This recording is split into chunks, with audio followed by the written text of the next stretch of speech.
दुखी भयो तर त्यो दुखी लामो समयको लागि भइरह्यो भनेदेखि चाहिँ त्यो अवस्थामा चाहिँ डिप्रेसन भनिँदो रहेछ।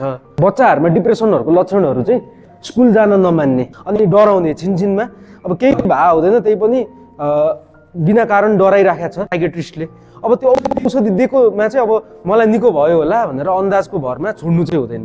जति दिएको छ त्यति चाहिँ खानु पर्यो। धरे जस्तो फिल हुने अनि डर पनि लाग्ने, सुतिरहेको छ भने बिउजियो भनेदेखि झस्स भएर कहाँ कहाँ पुगे जस्तो अनुभव हुने, यस्तो कुराहरू कसरी होइरहन्छ यो पनि म भन्न चाहन्छु। तिमी एप्रोच होइन कि हामी एप्रोच, हामीलाई सम्झाउने मात्र होइन कि यसमा चाहिँ उसको कुरा बढी सुन्ने गर्नुपर्छ।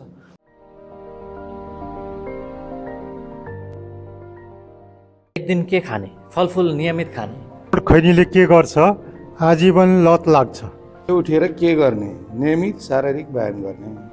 लत लागे के हुन्छ, नसर्ने रोगबाट ज्यान जान्छ। खिराको सेवनले के हुन्छ, नसर्ने रोगको मात्रा बढ्दछ। अर्को बाँकी रहेको बाटो भनेको चाहिँ एक्सर्साइज, फिजिकल एक्टिभिटी।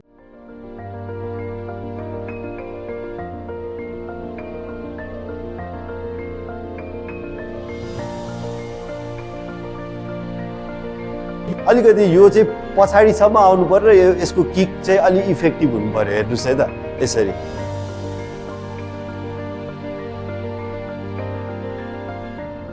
श्वास लिँदाखेरि र छोड्दाखेरि हाम्रो पेट मुभ भइरहेको हुन्छ नि हाम्रो पेट, अनि यसलाई अब्जर्भ गर्ने हो।